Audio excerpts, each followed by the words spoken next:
이제 우리에게 주신 하나님의 말씀을 받는 시간입니다. 가능하신 분은 모두 자리에서 일어나 말씀을 받도록 하겠습니다. 오늘 본문은 사사기 7장 15절에서 16절, 19절에서 22절 말씀입니다. 말씀을 저와 여러분이 한 절씩 교독하고 끝절은 합독하겠습니다. 기드온이 그 꿈과 해몽하는 말을 듣고 경배하며 이스라엘 진영으로 돌아와 이르되 일어나라, 여호와께서 미디안과 그 모든 진영을 너희 손에 넘겨주셨느니라 하고,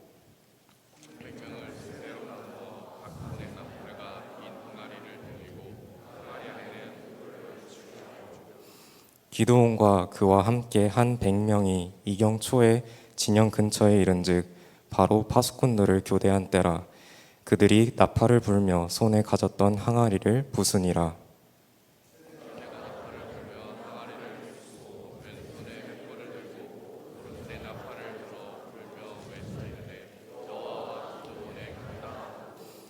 각기 제자리에 서서 그 진영을 에워싸매 그 온 진영의 군사들이 뛰고 부르짖으며 도망하였는데 300명이 나팔을 불 때에 여호와께서 그 온 진영에서 친구끼리 칼로 치게 하심으로 적군이 도망하여 스레라의 바시다에 이르고 또 닷밭에 가까운 아벨무홀라의 경계에 이르렀으며. 아멘.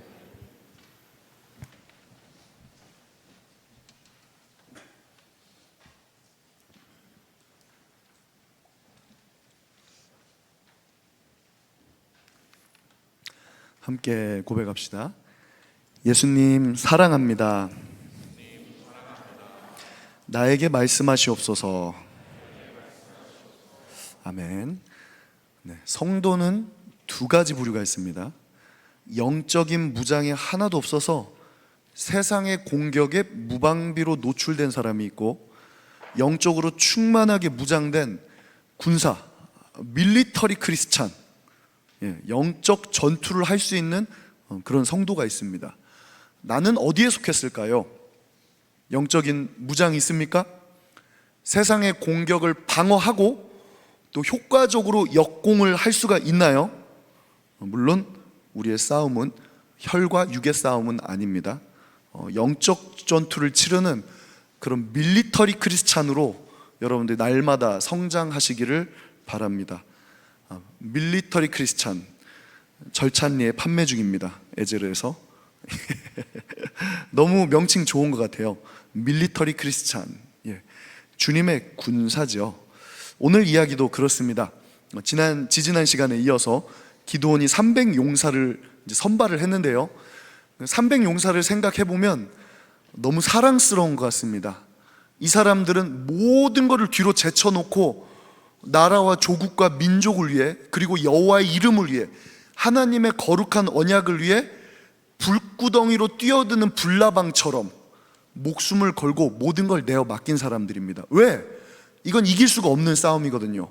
절체절명의 싸움이기 때문에 300명의 숫자로 13만 5천 명의 대군과 싸울 준비를 한 이 사람들 모습 너무 아름답지 않습니까? 영화 보면 그런 장면이 있잖아요. 우리나라의 독립투사와 같은 분들, 또는 6.25 때 학도병들, 여러분 그거 아시나요?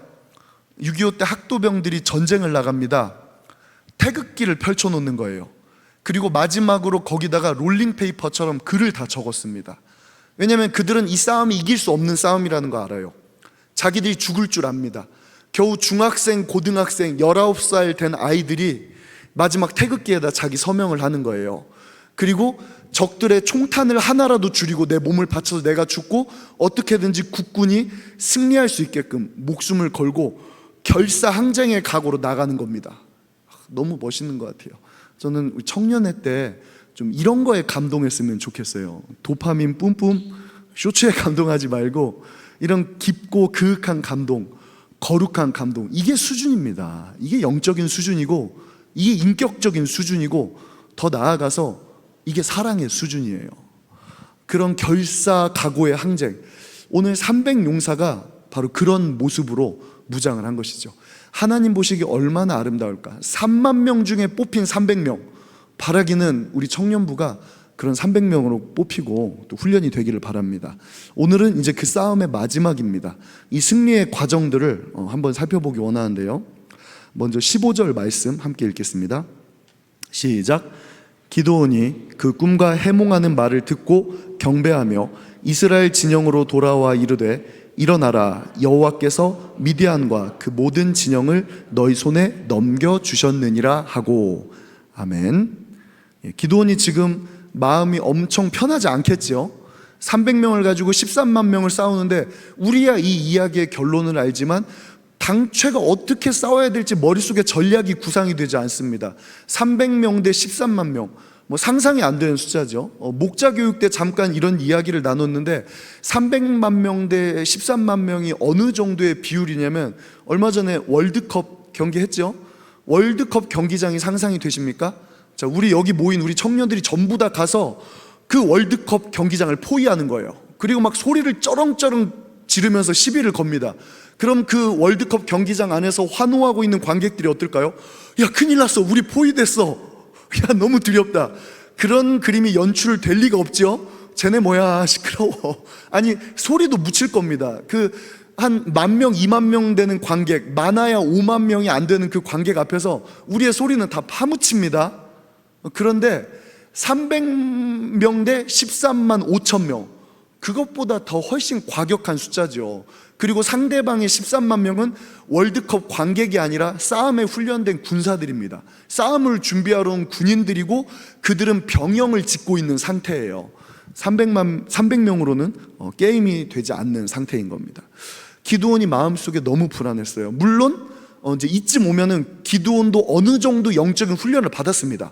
지난 시간까지 2차례의 이런 커트라인을 거치고 이런 훈련의 과정을 거치면서 기드온은 우리로 치면은 정말 이 중에는 비할 사람이 없는 믿음의 용사일 겁니다. 그런데 그런 기드온도 현실의 벽을 바라보건대 너무 크고 높고 두려운 거예요. 하나님께서 말씀하십니다. 기드온아, 무섭지? 솔직히 무섭지? 자, 이제부터 내가 시키는 대로 한번 해봐. 네 부하를 데리고 적진으로 한번 가봐라. 그리고 그들을 한번 가서 보고 듣고 와봐. 아이고, 가뜩이 나 기도 중인데 적진을 보고 오면은 저 많은 숫자 앞에 더 기가 죽을 것 같은데 도대체 하나님은 왜 보내시는 거라 하고 적진 앞에 이르렀습니다. 그리고 적의 장막 앞에 이렇게 한밤중에 갔어요. 그런데 깜깜한 밤중에, 한밤중에 적진 안에서 소리가 들리는 거예요. 적의 병사 한 명 이야기를 합니다. 나 방금 악몽을 꾼 것 같아. 이상한 꿈이야. 내가 무슨 꿈을 꿨냐면 우리 진영이 병영들이 이렇게 펼쳐져 있고 우리 군사들이 머무르고 있는 텐트가 쭈르륵 있는데 저쪽에서 조그마한 보리떡이 떼굴떼굴 굴러오는 거야. 야, 저 보리떡 뭐냐? 그런데 그 보리떡이 떼굴떼굴 굴러와서 우리의 장막에 톡 하고 부딪혔는데 장막이 와르르 무너지는 거야. 이거 무슨 꿈이야? 그랬더니 그 맞은편에 있었던 병사가 영감이 있는 사람이었나 봐. 그 꿈을 막 해몽해 주는 거. 나 그 꿈 해몽해 줄 수 있어. 그 꿈은 무슨 뜻이냐면 그 자그마한 보리떡은 지금 기드온이 모으고 있는 자그마한 이스라엘의 군대를 상징하는 거야. 그 자그마한 기드온의 군대가 굴러와서 우리 진영이 다 무너지는 꿈이야. 해석 좋지? 아이고, 우리 망했다. 이게 무슨 꿈이야? 네, 해석은 잘했지만 그들은 해답은 가지고 있지 않았습니다. 적들도 잘 알아요. 세상의 무당과 마귀사탄과 귀신들도 잘 알아요. 하나님의 나라가 얼마나 위대한지, 이 땅에 펼쳐지는 성령의 역사가 얼마나 강력한지, 예수 그리스도의 십자가 사건 그 능력이 얼마나 뛰어난지, 그리고 예수 그리스도 십자가의 피 흘리심으로 말미암아 주의 이름을 입술에 가지고 있는 주의 성도의 권세가 얼마나 큰지 누가 잘 안다고요? 세상이 알아요. 세상 권세가 알아요. 마귀사탄 알아요. 누구만 몰라? 우리만 몰라. 우리만 몰라. 우리는 적들을 두려워하는데 사실은 적들이 우리를 더 두려워하고 있다고요. 여러분, 믿는 사람들은 하나님의 일하심을 보세요. 성령의 일하심을 보기 바랍니다. 첫 번째, 하나님께서 그의 용사들에게 승리를 주시는 첫 번째, 하나님의 일하심을 보라. 이런 건 적으셔도 좋습니다. 하나님의 일하심을 보라. 교회를 볼 때 여러분들은 성령의 역사가 보이십니까? 악령의 역사가 보이십니까?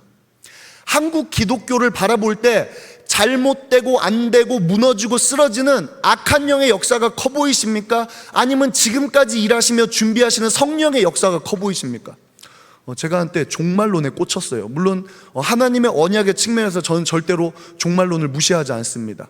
그런데 종말론을 연구하고 또 그쪽으로 연구한 많은 자료들을 보고 이런 주석들을 찾아보고 하다 보니까 그것만 연구하는 분들이 있더라고요. 그리고 그쪽 세계에서 꽤 유명한 책이 막 나왔어요. 무슨 마지막 신호, 타작기 이런 책이 나와서 또 그런 책들을 두루두루 섭렵해서 읽어봤습니다. 그랬더니 처음에는 그 책들이 막 하나님의 말씀이 써 있는 거예요. 1편은 좋았어요. 1편은 굉장히 은혜를 많이 받았습니다. 그리고 그 유명세를 타서 2편 타작기라는 책이 나왔습니다. 근데 책을 읽고 참 이거 방송 나가지. 책 이름을 거론하면 안 됐는데. 그리고 나 책을 읽고 나 제가 들었던 생각이 처음부터 끝까지 사탄의 역사, 프리메이슨의 역사, 일루미나티의 역사, 이 땅 가운데 역사하는 암흑가의 역사, 세계를 지배하고 다스리는 금융가의 역사, 뭐 그런 거 있잖아요. 그런 쪽으로 쭉 얘기를 하는데 일단 진위 여부를 떠나서 그게 사실일 수도 있고 아닐 수도 있겠죠. 그런 진위 여부를 떠나서 뭐가 문제냐면 사탄의 역사에 너무 포커싱하고 있다는 거야. 여러분 신앙생활 하면서 말씀 묵상하는 거 좋아요. 악한 것들 분별하는 거 좋습니다. 죄악을 분별하는 거 좋아요. 사탄의 역사 분별하는 거 좋아요. 그런데 혹시 너무 그쪽으로만 눈이 가 있지는 않습니까? 저도 설교를 준비하면서 그래요. 우리 공동체 가운데 사탄의 역사를 잡아야겠다. 주일 성수하지 않는 거, 하나님의 나라를 너무 멸시하는 거, 성령 역사를 멸시하는 거, 술 취한 거, 음란한 거, 방탕한 거, 이 공동체 가운데 잡아야겠다. 왜 제가 설교 준비하면서 그런 생각 안 하겠습니까? 그런데 그런 열정이 제 마음속에 피어오를 때도 있어요. 그래, 마귀 새끼들 다 잡아야지. 그러다가도 한편으로는 제 마음속에 그런 어떠한 부정에 대한 반격, 부정에 대한 준비가 내 마음속에 있는 그리스도의 사랑과 성령의 역사하심과 하나님의 나라를 향한 소망을 상회할 때는 그때는 바로 커트 놓습니다. 무슨 말인지 이해가 되나요? 내 마음속에 있는 하나님의 역사, 이 땅을 향한 하나님의 계획, 천국의 하나님의 거룩한 소망, 여러분 뭐가 더 크십니까? 악한 영의 역사가 너무 커요. 죄악은 얼마나 큰지, 하나님 성령 충만하면 충만할수록 내가 얼마나 죄인지, 내가 얼마나 더 더러운지, 내가 얼마나 부정한지, 우리 교회 잘못된 건 또 왜 이렇게 많아요? 한국 교회 잘못된 거 왜 이렇게 많아요?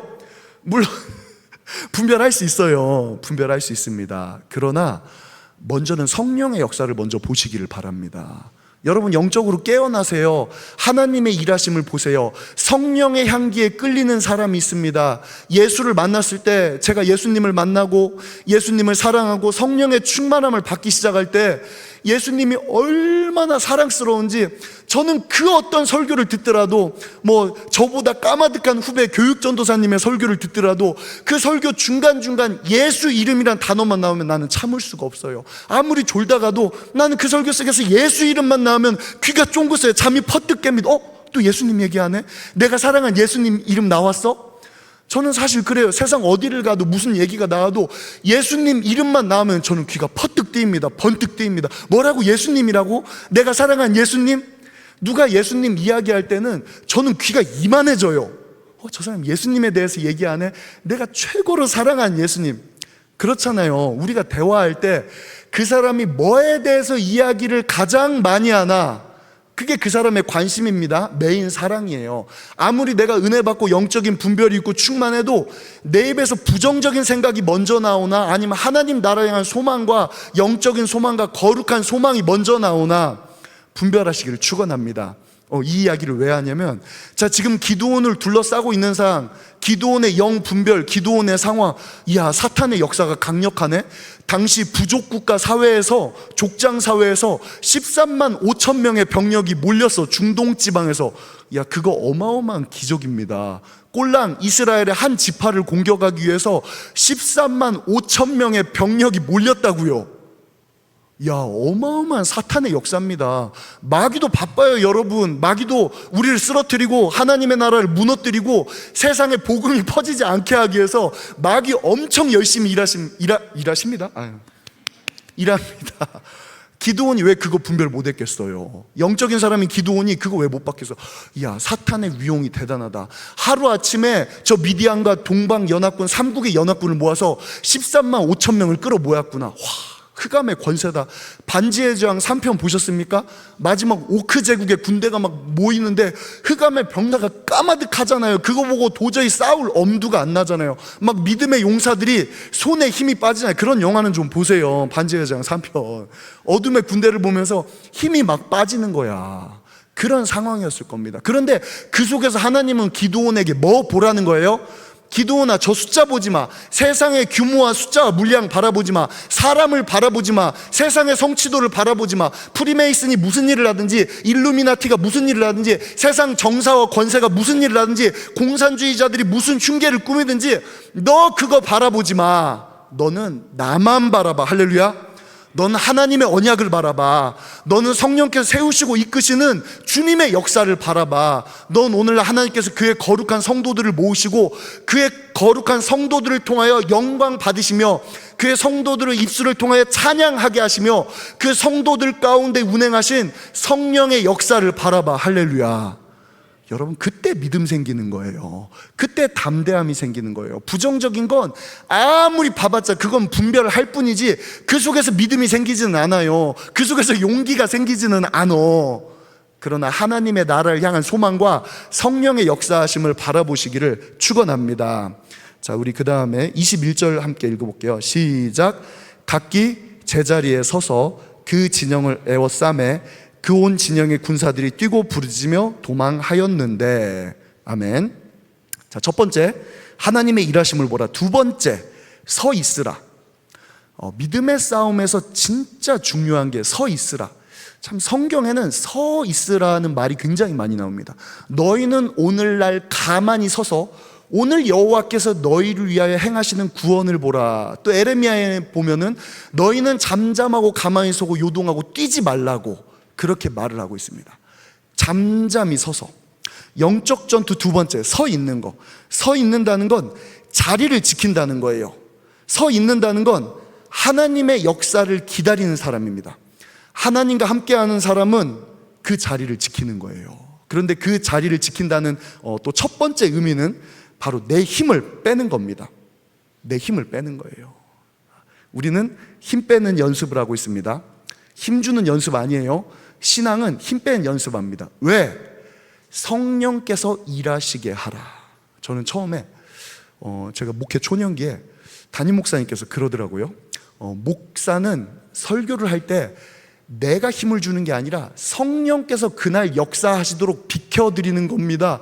저는 그 말이 진짜 이해가 안 됐어요. 박 터지게 설교 준비하고 설교 준비 얼마나 빡센데 무슨 그렇게 편하게 내가 가만히 있으면 성령께 설교하시면 얼마나 좋아요. 이제서야 조금 그 말씀이 이해되는 것 같아요. 그런데 비단 설교뿐만 아니라 여러분들의 사역, 여러분들의 섬김, 그리고 우리 리더들뿐만 아니라 모든 청년들 마찬가지입니다. 우리 믿음의 군대죠. 여러분들의 각자의 상황, 가정, 여러분들의 직장, 여러분들의 처한 상황 속에서 하나님께서 일하게 하시기를 바랍니다. 내 힘을 빼세요. 성령께서 일하게 하세요. 우리가 할 일은 자리를 비켜드리는 겁니다. 내 소망 내려놓고 내 방식 내려놓고 내 뜻을 내려놓고 성령께서 일하시게 해드리는 거예요. 일전에 이슬람 얘기 한번 했죠. 이슬람은 하루 3번 메카를 향하여 열심히 절을 합니다. 그게 아마 이슬람의 부흥의 기반인 것 같아요. 이슬람 그 빈약한 교리와 어설픈 코란을 가지고도 그거 하나 가지고 전 세계에 먹힙니다. 우리도 뭐 그런 거 좀 만들어야 되나? 교회 오면 좀 뭐 이렇게 하는 거 뭐 저 앞에서 뭐라도 할래요? 그런데 개신교는 일부러 다 없앴어요. 우리는 그거 비스무리한 거 다 없앴습니다. 왜? 신앙은 행위가 아니라 믿음이기 때문에. 신앙은 내가 무엇인가를 하는 것이 아니라 하나님의 음성을 듣는 자리이기 때문에. 그래서 개신교의 예배는 제일 중요한 게 뭐예요? 뭐 천주교처럼 여러분 섰다 앉았다가 뭐 라음으로 노래하고 이슬람처럼 절하고 불교처럼 108배하고 아니죠? 개신교는 온리 뭐 합니까? 예배 시간 제일 긴 거 바로 듣는 시간, 듣는 연습이에요. 주여 말씀하시옵소서 제가 듣겠나이다. 우리 그 연습하는 겁니다. 주의 말씀에 청종하는 연습, 그 말씀으로 내 심령 골수를 찌르는 연습, 그 말씀으로 내가 변화된 연습. 겉으로는 아무것도 드러나지 않아요. 겉으로는 아무것도 나타나지 않아요. 겉으로는 아무 액션도 없어요. 그러나 내 안에 불일 듯한 역사가 일어나고 있는 겁니다. 여러분, 성도는, 믿음의 군사는 그런 훈련이 되시기를 바랍니다. 특별히 봉사하고 싶은 우리 새내기들, 청년부 올라와서 뭔가 많이 하고 싶죠. 우리 김은경 항상 아이 컨택 하세요. 김은경 어디 있어요? 나보세요. 네. 우리 김은경은 숙제, 나하고 항상 아이 컨택. 설교 30분 동안 절대 눈 떼지 말기. 여러분, 이게 없이는 봉사할 수 없어요. 이게 없이는 하나님 섬길 수 없습니다. 내 안에 하나님과의 영적인 교통, 성령의 일하심, 성령의 음성이 들리고 그 말씀이 믿어지고 그 말씀이 내 안에 리사이클 되기 전까지는 하나님 일 할 생각하지 마세요. 하나님의 일은 내가 무언가 하는 게 아닙니다. 내 자아를 펼치고 내 사심을 펼치고 내가 하는 내 나라를 펼치는 게 아니에요. 그러다가 사람 잡는 거예요. 왜? 여전히 육신의 정욕, 변화되지 않는 육신의 기질, 육신의 사람으로 행하기 때문에 하나님의 나라를 세우는 것이 아니라 세상 나라 세우고 사람의 나라 세우고, 그러니까 믿음의 공동체 안에서 누군가 상처받고 다치고 원망이 생기는 거예요. 성령께서 일하시게 하면 성령께서는 생명의 사역을 하십니다. 그런데 성령께서 일하시게 했는데 사람이 다칠 리가 없잖아. 왜 다친 거야? 왜 상처가 벌어지는 거야? 왜 원망이 나타나는 거예요? 왜 아픔이 나타나는 겁니까? 왜 불공평한 불의함이 나타나는 거예요? 육신으로 일했기 때문에 그래요. 내가 영광받기 위해 일했기 때문에 그렇습니다. 성령께서 일하시게 하라. 절대 앞서가지 마세요. 하나님을 앞서가지 마시기 바랍니다. 모세 알잖아요. 모세 그렇게 믿음의 사람이었는데 모세가 막판에 딱 하나 실수하지요. 그것 때문에 평생을 공들였던 가나안 땅에서 탈락입니다. 못 들어가요. 모세 뭐 실수했죠? 하나님께서 모세야, 네 백성 앞에서 반석에게 명령하여 물이 나오게 하라. 그리하면 반석에서 물이 나와 백성을 먹일 것이다. 뭐 하라고요? 반석에게 명령하여 물이 나오게 하라. 그런데 그날따라 백성은 원성이 높았어요. 사람들은 막 흥분하고 말을 안 들어요. 모세도 뭔가 사람들에게 보여줄 필요가 있었어요. 모세도 마음이 지금 잔뜩 달아올라 있는 상태입니다. 야, 이거 백성들을 어떡하지? 사람들 앞에 가서 호령합니다. 이거 그냥 은혜 끼칠 게 아니구나. 그냥 하나님의 말씀만 전할 게 아니구나. 패역한 너희여 들으라. 너희가 그렇게 원망 불평한데 우리가 너희에게 물을 주겠느냐? 2번 때리는 거예요. 물론 하나님의 기적은 일어났습니다. 하나님의 역사는 나타났어요. 어김없이 반석은 쪼개지고 물은 나왔습니다. 그런데 나중에 하나님께서 모세에게 말씀하시는 거예요. 모세야, 네가 백성들의 목전에서 나의 거룩함을 가리웠다. 하나님의 은은 이루어집니다. 하나님의 역사는 이루어져요. 하나님의 나라는 펼쳐집니다. 누구만 잘못했어요? 모세만 잘못했어요. 너무 앞서갔어요. 하나님보다 내가 앞서갔어요. 뭔가 퍼포먼스를 보여줘야 했어요. 백성들의 마음에 감동을 줘야 될 것 같아요. 내가 뭔가 액션을 해야 될 것 같아요. 제가 근데 이렇게 설교하는 입장에서 모세 마음 너무 잘할 것 같아요. 가끔 내 마음 너무 조급할 때 있어요. 어떡하지? 내가 뭔가 프로그램 하고 청년들한테 뭐 하자고 했는데 청년들 안 따라오면 어떡하지? 여러분, 매주 기도에 인도하는 거 그거 쉬운 줄 아세요? 내가 막 마음 편해서 재밌어가지고 같이 기도하자고 맨날 여러분들 불러 모으고 그런 줄 아세요? 오늘 뭔가 퍼포먼스 필요하지 않을까? 오늘은 뭐 지팡이 들고 와서 딱딱 때려가지고 우리 청년들의 마음에 임팩트 뭐라도 줘야 좀 이거 분위기 안 다운되고 우리 영적인 막 지금 이거 분위기 뭔가 안 쳐질 것 같은데 뭐 임팩트 준비해야 되지 않나? 뭐 내가 세련된 언어라도 좀 준비해야 되지 않나? 왜 나라고 그런 부담감 없겠어요? 그럴 때마다 내 마음 다시 죽이는 거야. 내가 하지 말자. 앞서가지 말자. 성령께서 일하시게 하자. 만약에 일이 잘못되면 어떡하지? 분위기 다운되면 어떡하지? 청년들이 더 이상 나를 안 존경하면 어떡하지? 내 말 안 들으면 어떡하지? 그러라 그래. 그럼 뭐 내려놓는 거지 뭐. 그럼 어쩔 수 없는 거지. 담임 목사님처럼 안녕히 계세요 여러분. 여러분, 앞서가지 마시기를 축원합니다. 성령께서 일하게 하시고 난 내려놓는 거예요. 그게 참 어려운 것 같습니다. 하나님 앞에 잠잠히 서 있는 거. 그리고 2번째, 서 있는다는 의미는 내려놓기는 다 내려놓지만 한편으로는 그 자리에서 또 빠지면 안 돼요. 하나님께서 주신 자리를 지켜야 됩니다. 야, 우리 넘기 아니면 처지기라고 하지요. 넘기 아니면 처지기. 그 정도로 걸어가는 게 정말 어렵습니다. 말씀은 참 양쪽으로 상반된 말씀이 많아요. 어느 쪽에서 항상 기뻐하라, 어느 말씀에서는 슬퍼하고 애통하며 울지어다. 예, 여러분 진짜 어렵습니다. 하나님의 말씀이 어려워요. 왜냐하면 정도로 걸어가라고, 가운데로 걸어가라고. 잠잠히 서서 일한다는 것은 내 힘을 빼는 거지만 한편으로는 그 자리를 지키는 겁니다. 그게 참 어려운 것 같아요. 13만 명을 상대로 싸우려니까 떨리지만 그 두려움 가운데 그 자리를 지키는 거. 제가 어렸을 때 아이스크림 케이스를 샀습니다. 그 당시에는 막 공산품이 지금처럼 뭐 쿠팡 이런 거 막 이렇게 많이 있지 않고, 뭐 하나 시장에서 신기한 거 발견하면 그거 진짜 이제 득템한 거예요. 구할 데가 없으니까. 그런데 이렇게 이제 얼음통인데 위에 꼭지가 있어가지고 물을 얼리면 그대로 이제 아이스크림 바처럼 빼먹을 수 있는 그런 게 있어요. 아싸 신난다 하고 그걸 얼려놓고 그 다음 어떻게 했을까, 어린 마음에 냉장고를 5분마다 열어보는 거야. 얼었나? 얼었나? 얼었나? 이게 얼어요? 안 얼어요? 못 얼어. 얼 수가 없어. 내가 냉기를 자꾸 다 빼버리잖아.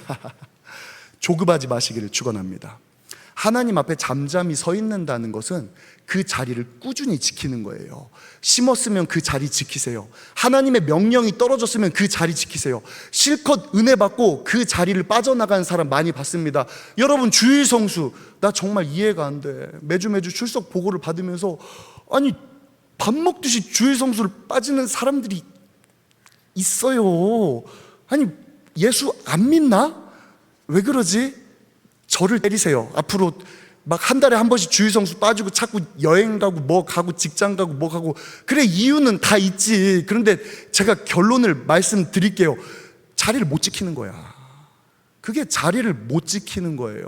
올림픽 할 때 체조 선수가 정말 0.1점 차이로 승부가 나지 않습니까? 평균대 위에서 삐끗 실수했어요. 아, 아깝다. 진짜 실수했네. 심사위원들이 저 선수는 정말 재능 있고 잘합니다. 저거 한번 발 삐끗하고 실수한 거 외에는 최고예요. 이 선수 금메달입니다. 그러지 않지요? 그 실수가 뭐야? 그 실수가 실력이야.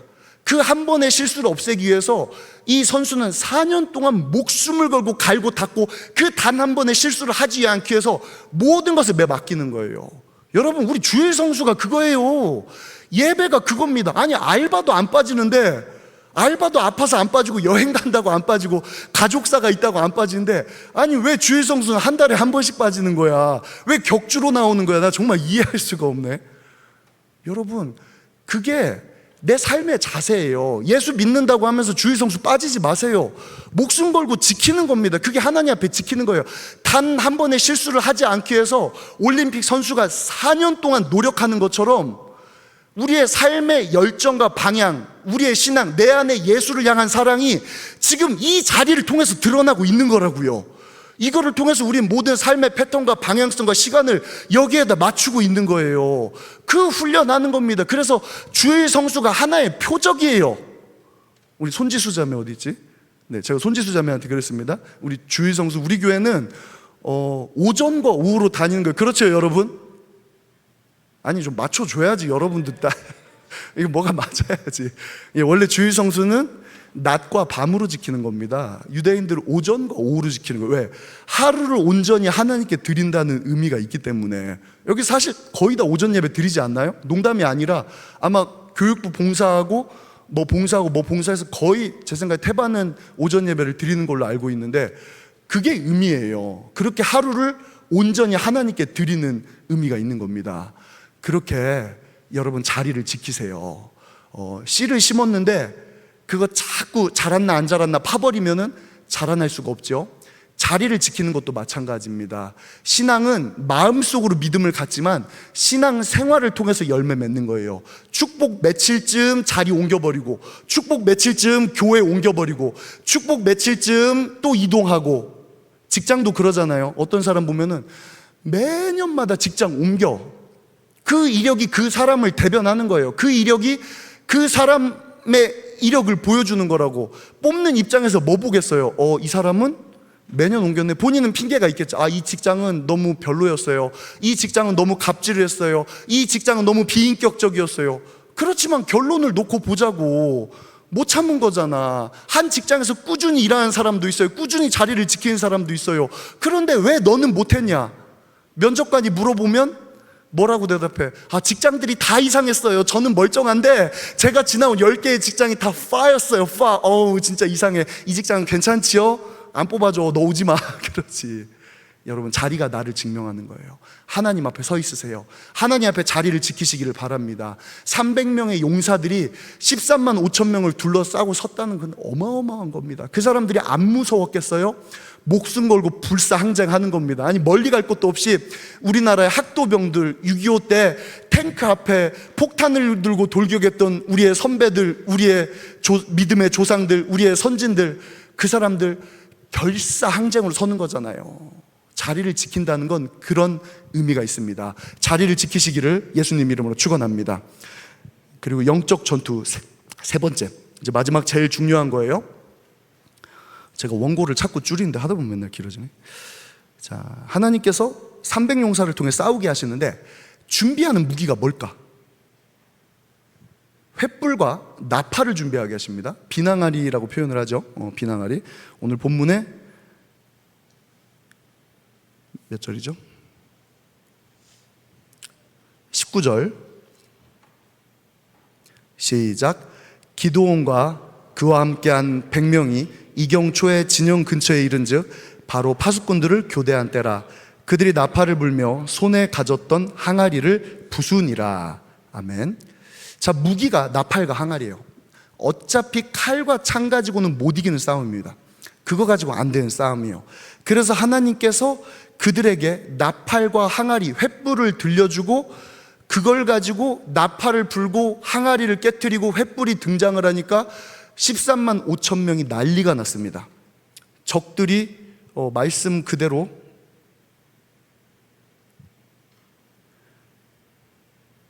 아, 21절. 자, 21절 다시 읽을게요. 21절 함께 읽겠습니다. 시작. 각기 제자리에 서서 그 진영을 에워싸매 그 온 진영의 군사들이 뛰고 부르짖으며 도망하였는데. 아멘. 야, 성경은 진짜 표현이 정확합니다. 적들이 어떻게 됐다고요? 뛰고 부르짖었대요. 300명이 보유했는데 13만 명 5천 명이 뛰고 부르짖었대요. 말도 안 되는 상황이 연출되는 거죠. 이들이 가진 무기에 바로 그 비밀이 있습니다. 이 사람들이 가진 무기는 단순히 적을 소란스럽게 하는 용도가 아니에요. 제가 처음에 말씀드렸던 것처럼 나팔 불었다고 13만 명 들리지도 않습니다. 횃불을 들었다고 뭐야 우리 포위됐잖아, 그 정도의 숫자가 아니에요. 보이지도 않습니다. 이건 영적인 의미가 있습니다. 첫 번째, 먼저 나팔입니다. 나팔을 불었다는 것은 적들을 교란시키려고 나팔을 분 게 아니에요. 이 싸움이 영적 전투고 믿음의 싸움이라는 걸 보여줍니다. 자, 성경에서 나팔을 한번 찾아볼까요? 출애굽기에 보면은 여호와께서 호렙산 위에, 시내산 위에 강림하실 때 그때 무슨 소리가 나죠? 나팔 소리가 납니다. 나팔 소리. 아무도 나팔을 부는 사람이 없는데 하늘에서 나팔 소리가 나고 여호와께서 산 위에 강림하십니다. 백성들을 두려워 떠는 거죠. 나팔은 왕의 행진을 의미하는 거예요. 오늘 이스라엘 백성들이 나팔을 불었다는 의미는 하나님의 임재를 구하는 겁니다. 왕이시여 오시옵소서. 왕이 과거에 등장할 때 나팔을 뿌 불고 왕의 입장을 알리는 것처럼 이 백성들은 지금 전투의 현장에서 응원군을 부르고 나를 도와줄 3만 명의 용사들을 부르고 13만 명을 이길 20만 명의 용사를 부르는 것이 아니라 지금 누구에게 신호하고 있는 거예요? 하나님에게 신호하고 있는 겁니다. 이들의 나팔은 예배예요. 부르짖음이에요. 기도입니다. 그걸 위해서 300용사를 훈련시킨 겁니다. 우리 그거 위해서 예배하는 거예요. 여러분, 그 정도로 강력한 예배를 드리고 있습니까? 그 정도로 하나님의 임재를 예배 가운데 경험하고 있습니까? 그 정도로 하나님과 여러분들, 성령과 여러분들의 합이 맞아가고 있습니까? 그런 예배를 드리시기 바랍니다. 나팔을 불어서 하나님의 임재를 구하는 예배, 그런 예배 가운데에는 하나님이 임하시는 거예요. 13만 명이 지금 누구 보고 도망가는 거예요? 순간 13만 명의 마음속에 큰 두려움이 임했습니다. 적이 없어요. 눈에 보이는 적이 없는데도 갑자기 이 사람들이 패닉에 빠지고 도망가고, 심지어 몇몇은 자기들끼리 칼부림이 나고 완전히 정신이 나가버리는 거예요. 왜? 이들의 적이 누구니까? 이들의 적이 하나님이니까 하나님을 여러분들의 최고의 응원군으로 모시기를 바랍니다. 여러분들의 적들로 하여금, 여러분들의 상황을 둘러싸고 있는 악한 세력들로 하여금, 우리를 둘러싸고 있는 마귀 사탄으로 하여금 하나님과 싸우게 하세요. 그 방법이 바로 예배입니다. 왜? 예배를 통하여 내가 하나님의 편에 서기 때문에, 예배를 통하여 하나님의 임재를 부르기 때문에 그렇죠. 그리고 두 번째, 횃불입니다. 횃불은 초대교회 교부들 암브로시우스나 오리게네스의 해석에 의하면 성령의 불을 의미하는 겁니다. 그런데 참 신기한 게 이 횃불을 빈 항아리에 숨겼다라고 그렇게 표현을 하고 있습니다. 빈 항아리에 횃불을 담고 있는 거예요. 야, 이건 무슨 의미일까? 항아리, 성경에서 항아리, 질그릇은 보통 대개는 연약한 우리의 육신을 의미합니다. 연약한 우리의 육신 속에 성령의 불을 담는 거예요. 믿음의 용사들은 빈 항아리지만, 물론 항아리는 비워야 됩니다. 내 마음속에 헛된 열정, 세상적인 소망, 세상적인 꿈, 내 마음을 가득 채우고 있는 잡다한 것들 전부 다 비워버리세요. 빈 항아리가 되지 않으면 소용없습니다. 그리고 그 빈자리에 뭐 채우는 거예요? 성령의 불을 담는 거예요. 하나님의 임재의 불, 그리스도의 복음을 향한 뜨거운 열정과 불타는 가슴이 우리의 심령 속에 있어야 됩니다. 믿음의 용사들의 무기는 결국 그거예요. 칼을 의지합니까? 창을 의지합니까? 통장 속의 잔고를 의지합니까? 흔들리지 않는 삼성전자를 의지합니까? 아니요, 그거 아니라 내 안에는 끝없이 타오르는 예수를 향한 사랑과 복음의 열정이 있어야 돼요. 결정적으로 믿음의 용사들은 그게 바로 무기인 것입니다. 그리고 그 무기를 꺼낼 때 어떻게 꺼내죠? 그냥 곱게 꺼내는 게 아니죠. 항아리를 깨트려야 됩니다. 왜? 전투의 현장이기 때문에 항아리를 깨트려야 한꺼번에 그 불이 밝혀지고 그 불이 확 타오르는 모습이 보이기 때문에 그렇습니다. 그때에 적들이 도망하는 거예요. 이건 마치 예수 그리스도 안에는 거룩한 성령께서 동행하십니다. 예수 그리스도 안에는 신성의 모든 충만이 육체로 거한다고 성경은 그렇게 표현을 하고 있어요. 예수님 안에 감춰져 있습니다. 예수님의 겉모습은 사실 별로 그 당시 사람들하고 구별이 안 됐어. 예수님이 조금 키가 더 컸는지 아니면 피부가 조금 더 하였는지 보니까 진짜 다른데? 얼굴에서 빛이 나는 것 같아. 그게 아니었어. 성경을 읽어보니까 예수님하고 꾀재재한 주변 제자들하고 별로 구분이 안 가니까 나중에 가룟 유다가 뽀뽀해가지고 그 예수님 팔아먹을 때 그러잖아요. 신호하잖아요. 그것처럼 예수님은 겉보기에는 질그릇과 같은, 우리와 똑같은 육신을 가지고 있어요. 그런데 질그릇과도 같았던 예수 그리스도의 육신을 십자가에 매어 달고 깨뜨릴 때 질그릇이 쨍그랑 하고 깨지는 것처럼 예수님의 손과 발을 십자가에 꽝꽝꽝 못 박고 예수님을 채찍으로 때려서 예수님의 연약한 육신을 깨어질 때, 그때 그리스도께로부터 영원한 생명이 흘러나오고 그리스도께로부터 영광의 빛이 나오는 거예요. 그 십자가에 죽으신 예수 그리스도, 그 연약한 육신이 깨질 때 우리는 영생을 보게 되고 하나님의 역사를 비로소 보게 되는 겁니다. 십자가의 사건이 일어날 때 마귀 사탄이 도망가는 역사가 일어나는 거예요. 예수 그리스도를 따라가는 우리도 마찬가지입니다. 항아리 깨뜨려야 돼요. 질그릇 같은 우리의 육신이 깨질 때 비로소 우리 안에 숨었던 성령의 불이 나타나고 하나님의 역사가 나타납니다. 우리의 자아가 깨질 때 우리 안에 숨어있는 성령의 역사가 비로소 나타나는 거예요. 곱게 꺼내는 게 아니라 깨진다고 했어요. 초대교회 때 디모데라는 사람이 있었습니다. 성경 디모데 전서가 있죠. 바로 그 사람입니다. 초대교회 때 바울의 유약한 아들과도 같이 되어서 목회를 잘 배우는 아름다운 사람이었습니다. 우리 성경 통성경을 하는 사람들은 디모데를 읽으면서 그런 뉘앙스를 느꼈을 거예요. 사도 바울이 아낀 아들처럼 얼마나 디모데를 아끼는지, 디모데야, 너 몸 연약하잖아. 가끔씩은 포도주를 섞어서 마시면서 너 그렇게 아프지 말고 네 병을 달래야 돼. 디모데야, 이렇게 할 때는 내가 비록 너를 못 도와주지만 그 목회 현장에서는 진리의 빛과 기둥을 붙잡아야 돼. 진리의 기둥과 터 안에 하나님의 나라 세우는 연습을 하는 거야. 디모데가 아마 심령이 굉장히 부드럽고 유약한 사람이었던 것 같아. 여러분들처럼, 나처럼. 그래서 마치 사도 바울이 유약한 디모데를 쓰담쓰담하고 이렇게 하시는 모습이 마치 예수님께서 그 제자들을 키우는 것처럼, 천국에 계신 예수님께서 유약한 여러분들, 우리들을 한 사람 한 사람 이렇게 돌보는 것처럼, 그래 태경아 그렇게 신앙생활 하는 거야, 영우야 그렇게 하는 거야, 동우야 그렇게 하는 거야, 재웅아 그렇게 하는 거야. 마치 그런 모습을 볼 수 있습니다. 그런데 디모데의 결론을 아십니까? 디모데도 나이를 먹겠죠. 점점 하나님의 집을 세워가면서 디모데의 최후는 그래요. 에베소 지역에서 목회를 하면서 에베소 사람들이 아르테미스 여신의 축제를 벌이면서 난리를 치는 거예요. 음란의 행사와 음란한 행렬, 우상숭배 행렬, 아마 오늘날 퀴어 축제 행렬보다 조금 더 했던 것 같아요. 그런 음란한 행렬을 할 때 나이 먹은 디모데가, 목회자 디모데가 이제 그 앞을 막아서는 거예요. 여러분, 이런 가증한 우상의 행위를 버리고 전능하신 하늘의 하나님을 믿으시오. 복음을 그 에베소 사람들에게 선포하는 겁니다. 그 자리에서 화가 난 군중들에게 몽둥이와 돌로 무참하게 매를 맞습니다. 그리고 디모데는 그 자리에서 사망하는 거예요. 어떤 책에서는 그렇게 묘사하더라고요. 예수님의 제자 중에 사도 요한이 있잖아요. 사도 요한이 나이가 80이 넘은 할아버지였는데 어느 날 사도 요한의 집 앞에 사람들이 자루를 배달하고 갔대. 자루를 가지고 가서 그 자루를 열어보니까 세상에 그 아름다웠던 디모데, 그 유약한 디모데, 피투성이가 된 디모데가 죽은 채로 그 자루에 담아져서 왔다는 거예요. 사실 기독교 초기의 역사는 그랬지요.